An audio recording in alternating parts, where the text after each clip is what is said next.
네, 오늘 말씀은 사사기 2장 7절에서 10절까지의 말씀입니다. 우리 총 4절의 말씀을 우리 함께 읽도록 하겠습니다.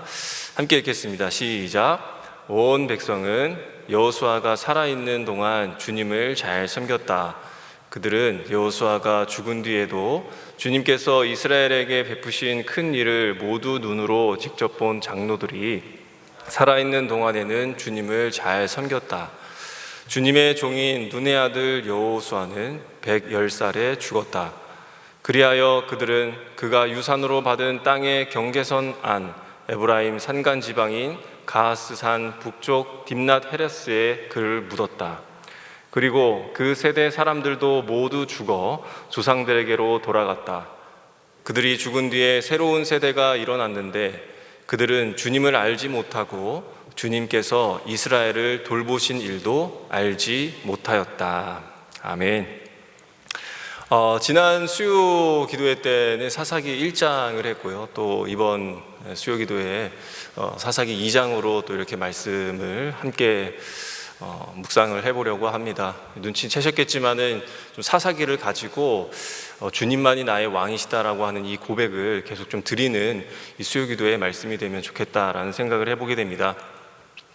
오늘 말씀 PPT를 보시게 되면 사사기 2장은 이 여호수아서 이후에 그 사사기의 전체 흐름을 결정짓는 이 전환점이라 할 수 있겠습니다. 여호수아가 죽고 또 그와 함께 하나님의 구원을 몸소 체험했던 그 1세대가 이제 세상을 떠났죠. 그리고 여호와를 알지 못하는 세대가 등장하게 됩니다. 화면을 좀 보여주시게 되면요, 이 알매 단절이 이제 시작이 된 거죠. 이 하나님과의 언약적 관계를 망각하고 이스라엘이 해체가 되었다라고 하는 것입니다. 곧 하나님의 왕 되신 것을 잊어버리는 그 상실의 시대가 이제 시작되었다라고 하는 것을 오늘 말씀을 통해서 보게 되는 겁니다. 그래서 본문 10절에 보면 여호와를 알지 못함에라고 하는 그 표현은 우리가 너무나도 많이 들어서 알겠지만은 야다라고 이렇게 표현이 되는 것이죠. 이 단어는 우리가 단순히 하나님을 인지하고 또 인식하는 그런 정도의 지식이 아니라 하나님이 내 인생에 경험된 그것을 이야기하는 것입니다. 예를 들자면 하나님이 선하시다라고 하는 그 알미, 내 인생의 시간표와 그 현실 안에서 맛보아 아는 것, 이것이 알미라는 것이죠. 하나님은 공급자이시다라고 하는 알미, 내가 막막했던 그 순간 정확한 때에 내려주신 그 만나의 공급을 내가 실제로 체득함으로써 어떻게 된다는 것입니까? 내 삶과 내 사고와 생각과 내 태도가 변화를 일으키게 된다는 것이죠. 그러니까 내가 하나님을 알므로 그 하나님의 성품과 그 하나님의 뜻이 내 삶에 내 자신에 반응하고 반영되고 그리고 연결되는 그런 관계적인 알을 뜻하는 것이 바로 이 야다라고 하는 것입니다. 제가 이런 예를 한번 든 적이 있었던 것 같습니다. 기억이 나시는지 모르겠지만 그 김은국 씨와 조세호 씨가 어떤 같은 프로그램에 나왔는데 뜬금없이 김은국 씨가 조세호 씨에게 물어보는 거죠. 너 왜 안재욱 결혼식에 너 왜 안 왔냐? 이렇게 물어보니까 조세호가 뜬금없이 이게 무슨 말인가 하면서 굉장히 황당한 표정을 지었습니다. 그리고 재차 너 왜 안재욱 결혼식에 왜 안 왔어? 그러니까 그 유명한 말이 있죠. 조세호가 아니 모르는데 어떻게 가요? 모르는데 내가 그 자리에 앉아 있으면 그거 좀 이상하지 않나요? 라고 하는 이런 말들을 이제 했었던 기억이 있습니다. 그러니까 사실 그렇죠. 둘 다 연예인입니다. 그리고 이름도 알고요. 어떤 작품을 하고 어떤 프로그램을 하는지 왜 모르겠어요. 잘 알겠죠. 하지만 그런데 거기에 갈 만큼 그리고 초대가 될 만큼 그 자리에서 축하할 만큼의 관계가 어떻다는 것입니까? 안 된다라고 하는 것이죠. 창세기 4장에서도 이 알매에 대해서 잠깐 나옵니다. 아담과 하와가 가인을 낳을 때에 그냥 낳았다, 사랑해서 낳았다 이렇게 이야기하지 않고요, 아담이 하와를 알매에 낳았다라고 그렇게 되어 있습니다. 이 알다라고 하는 이 표현도 인격적인 어떤 합하여짐, 어떤 깊은 친밀감, 실존적인 그 관계를 나타내는 표현을 할 때에 이렇게 야다라고 하는 그 알의 표현을 쓴다는 것이죠. 이런 관계적인 면에 있어서의 알미 있고요. 또 한 가지는 언약적인 면에 있어서의 알미 있습니다. 좀 약간 복잡하다고 느낄 수가 있는데 이게 서로 다르지는 않습니다.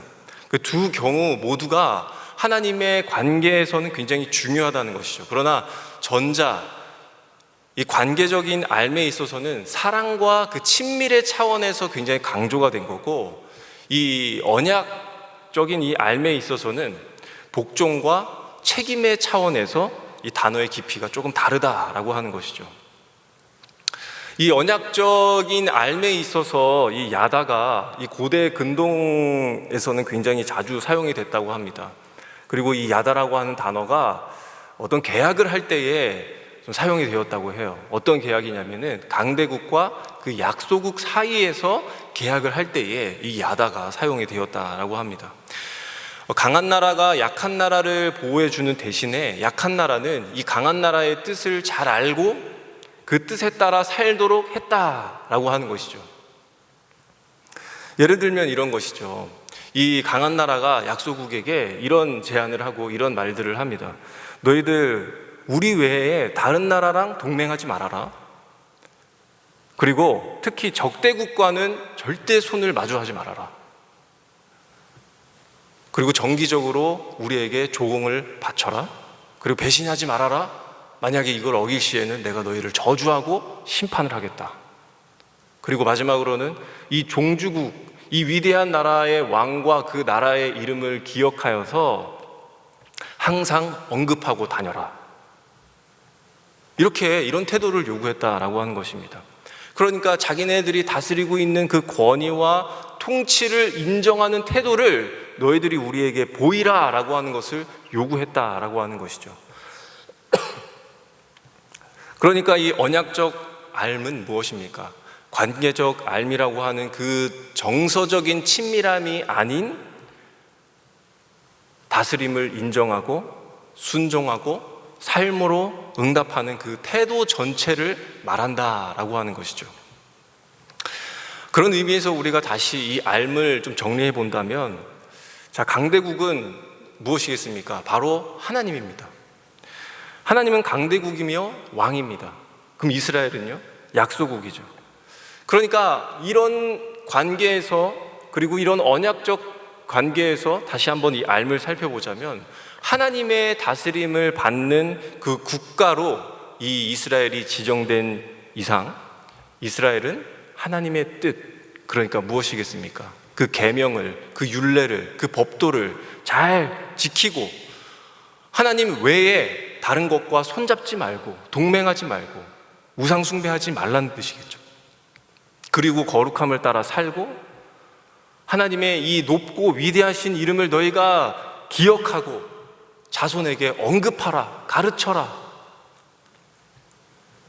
이 요구를 따르며 사는 게 하나님을 진정 안다, 야다라고 하는 것입니다.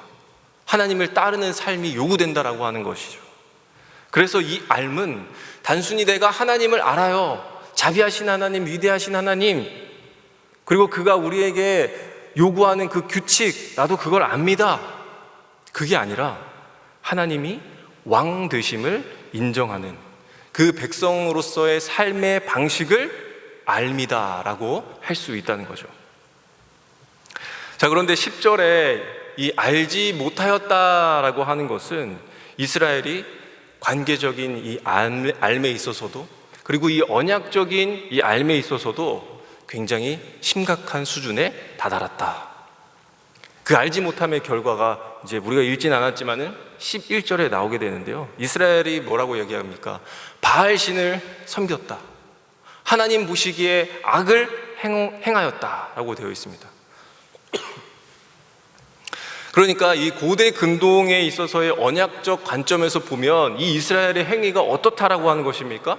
대놓고 강대국을 무시하고 하나님을 무시했고, 하나님이 그리고 그 강대국이 요구한 대로 하지도 않았고, 제물도 바치지도 않았고 통치를 거부하고, 언약은 무슨 언약?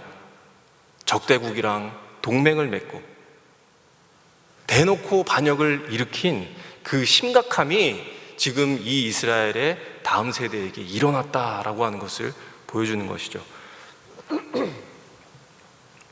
그래서 우리가 하나님을 알지 못하면 우리 신앙에 어떤 세 가지 현상이 나타나는데요. 화면을 보시게 되면 우리가 신앙생활 하다가 하는 한 가지의 착각, 그 첫 번째가 뭐냐면, 우리가 하나님을 외면할 때, 우리가 하나님을 알지 못할 때 우리가 중립의 상태에 놓여진다라고 하는 그 착각에 머문다라고 하는 겁니다.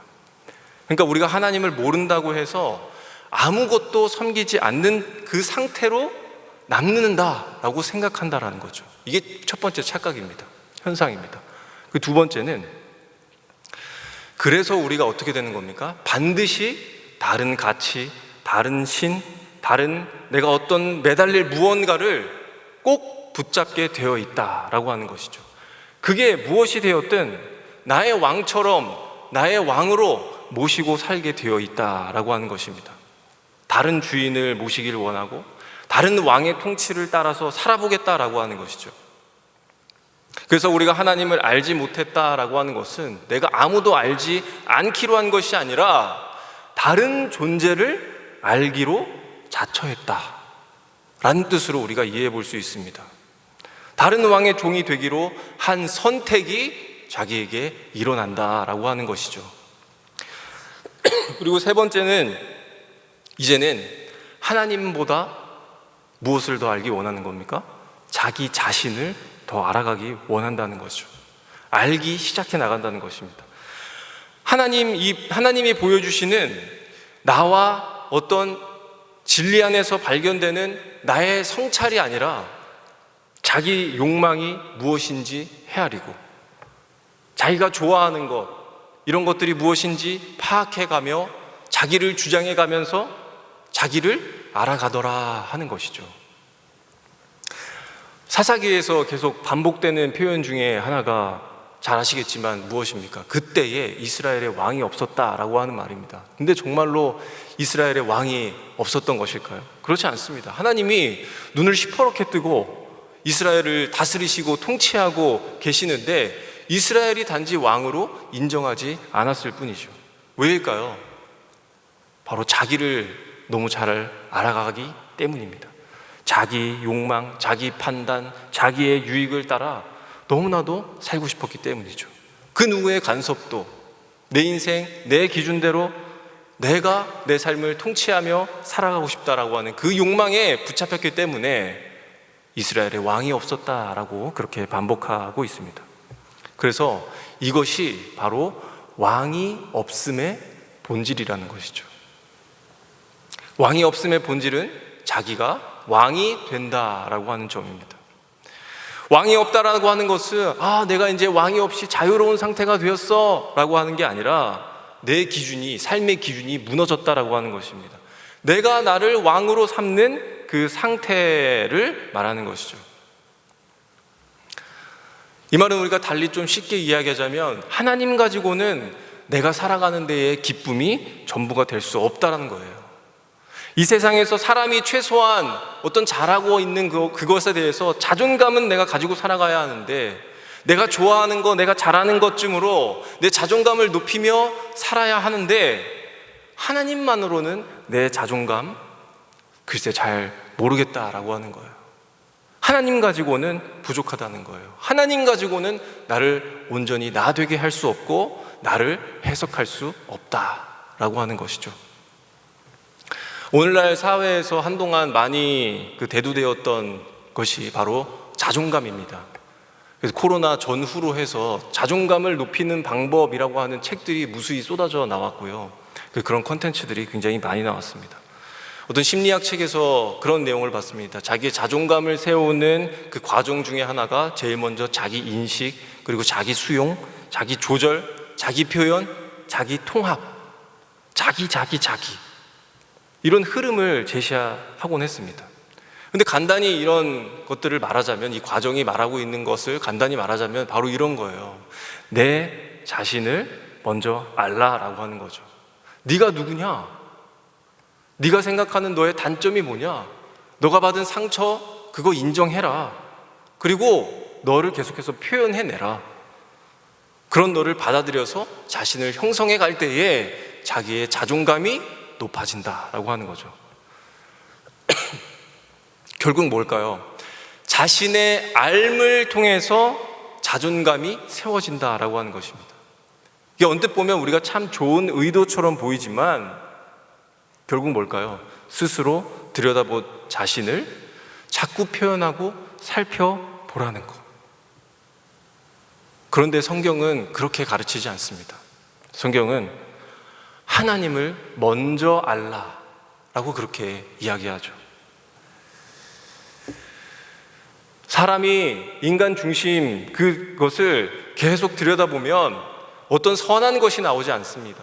어떤 생명이나 의로운 것이 나는 것이 아니라 죄가 있을 뿐이죠. 하나님을 배제한 그 자존감은 결국 자기가 왕이 되거나 자기가 좋아하는 것을 따라가는 그 구조가 강화될 뿐이다 라고 하는 것을 성경을 통해서 끊임없이 이야기하고 있습니다. 그래서 다른 왕의 종이 되든지 아니면 자기가 스스로 왕이 되어 자기의 왕국을 세우기 시작하든지, 성경이 말하는 야다의 그 상태가 아니라 거짓된 야다의 상태로 돌입한다라고 하는 것을 보여줍니다. 하나님을 알지 못함으로써 우리에게 어떤 신앙의 붕괴를 겪게 되는지 이 성경을 통해서 우리에게 가르쳐주고 있다라고 하는 사실이죠. 또 화면을 보시게 되면, 그런데 중요한 것은 이 일이 우리 안에서만 끝나지 않는다라고 하는 거죠. 관계나 이 언약의 알미 딱 끊긴 이 상태 어떻게 되겠습니까? 강대국과 약소국 사이에서 과연 어떤 일이 벌어지게 되는 것일까요? 한마디로 국물도 없는 거죠. 보호도 끝나게 되는 거고요. 적국과 동맹을 맺은 그 괘씸죄로 정말 쑥대밭을 만들지 않을까요? 그래서 14절에 이렇게 말씀이 되어 있습니다. 그러므로 주께서 이스라엘 백성에게 크게 분노하셔서 그들을 약탈자의 손에 넘겨주셨다. 약탈자들이 그들을 약탈하였다. 또 주님께서는 그들을 주의 원수들에게 팔아 넘기셨으므로 그들이 다시는 원수들을 당해낼 수 없었다라고 되어 있습니다. 이스라엘이 침략을 당하기 시작했다라고 하는 거죠. 우리가 이 또 말씀을 읽고 우리에게 드는 생각이 하나님이 이 소심한 복수를 하신 것인가? 라고 우리가 생각을 한다면 우리가 정말 하나님을 잘 알지 못하는 것입니다. 하나님은 분노로 지금 이 상태에서 반응하신 것이 아니죠. 왜 하나님은 그들을 다른 자들의 손에 넘기셨습니까? 하나님이 왜 그 보호를 거두셨습니까? 이제 스스로 왕이 된 그 백성이 이제 다시 진짜 왕을 찾게 하시려는 그런 자비로우심 때문이라는 사실을 우리가 기억해야 된다는 것이죠. 하나님의 징계는 파괴가 아니라 그들을 낮추심으로, 이 낮추심을 통해 이끄시는, 회복으로 이끄시는 은혜로운 개입이다라고 하는 사실을 우리가 깨달을 수 있습니다. 그래서 그 본문 14절 마지막에 강조되었던 그들이 대적을 당해낼 수 없게 되었다라고 하는 이 표현은요, 어떤 상대방이 군사적인 열세에 이미 졌다라고 하는 것도 아니고 전략이 실패했다라고 하는 것도 아니고 저들이 너무 강해서 당해낼 수 없었다라고 하는 그런 표현도 아닙니다. 자신들이 진짜 왕 앞에서 얼마나 스스로 무력하고 자기들이 섬긴 그 우상들과 왕이 얼마나 취약한 존재인지를 한순간에 드러내는 그런 구절이다라고 말씀드릴 수 있겠습니다. 그들이 선택했던 다른 신들도 자신들을 지켜주지 못했고 스스로 만든 그 왕의 체계가 너무 약했다라고 하는 것이 바로 이 말씀의 핵심이다라고 하는 거죠. 진짜 왕이신 여호와 하나님 말고는 이스라엘을 보호할 수가 없고 하나님만이 어떠한 싸움에서든지 이길 수 있다라고 하는 것을 보여주는 것입니다. 다시는 원수들을 당해낼 수 없는 이 무기력한 존재가 되어버린 이스라엘, 그리고 그들의 현실을 우리가 마주하게 되는 것이죠. 한동안 얼마의 시간이 지났는지 모르겠지만 그제서야 백성들이 알았는지 모르겠습니다. 아니면 너무나도 고통스러웠는지는 잘 모르겠지만 그들이 다시 하나님의 이름을 부르기 시작했다는 것입니다. 그리고 하나님이 뜻을 돌이키셨다라고 말씀하시죠. 하나님이 백성들이 너무 힘든가 보다, 이제 그만해야겠다, 그냥 용서해 주자, 그렇게 하시지는 않았을 겁니다. 그들의 부르짖는 소리가 어떤 고통의 반응이 아니라 바로 이런 것이죠. 자신이 왕이 아닌 것, 자기들이 섬긴 그 바알이 왕이 아님을 고백하고 다시 하나님이 왕이시다라고 하는 이 사실을 인정하고 도움을 구하는 그 울부짖음으로 하나님은 들으셨기 때문에 다시 손을 내밀어 주신 것이죠. 오늘 수요기도에 나오신 우리 성도 여러분, 세상에 이런 왕이 어디에 있을까라는 생각을 해보게 됩니다. 그들은 지금 징계를 받는 중에 있습니다. 그 징계하는 중에 자기네들이 너무 아프다고, 이번 한 번만 살려달라고 하는 그 말을 들어주는 왕이 정말 있을까요? 일반적인 룰에 의하자면 그것은 죗값을 톡톡히 치러야 됩니다. 반드시 피를 보거나 자기가 피를 보고 싶지 않으면은 다시 반역을 해서 둘 중 하나는 죽어야 끝나는 게 바로 일반적인 룰입니다. 이스라엘의 백성들은 하나님에게 대놓고 당신은 내 왕이 아닙니다, 그렇게 고백했던 자들입니다. 그런 자들에게 하나님은 다시 화해의 손길을 먼저 내밀어 주셨다라고 하는 거죠. 징계 중에 그 징계를 받는 사람의 소리를 경청해주고 다시 용서해주는 그런 왕이 얼마나 많이 있을까요? 놀라운 사실은 바로 그 왕이 바로 우리의 하나님이시다라는 사실입니다. 우리를 다루시고 우리를 다스려 가시는 진정한 그 왕이 바로 우리의 하나님이시다라고 하는 것이죠. 우리 사랑하는 성도 여러분, 말씀을 좀 정리해 보겠습니다. 사사기 2장은 단순히 이스라엘이 하나님을 섬긴 것에 대한 그 실패담이 담겨져 있는 것이 아닙니다. 우리가 누구를 알고 누구를 왕으로 인정하며 사는지를 끊임없이 묻는 이 거울의 역할을 우리에게 해준다라고 하는 것이죠. 하나님을 알지 못한 세대는 하나님 없이 살아도 괜찮다라고 여겼습니다. 그러나 다른 신을 왕으로 삼고 자기를 왕으로 높였던 그 이스라엘은 결국 무너졌고 다시는 원수들을 당해낼 수 없는 철저한 그런 무기력함 속에 빠져들게 되었습니다.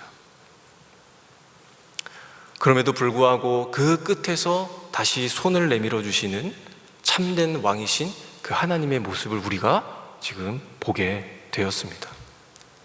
자기를 부정한 그 백성에게도 응답하시는 왕, 징계 중에도 다시 살 길을 열어주시는 왕, 고통 중에 그 부르짖는 소리를 외면하지 않으시는 그 긍휼의 왕이 바로 우리의 하나님이십니다.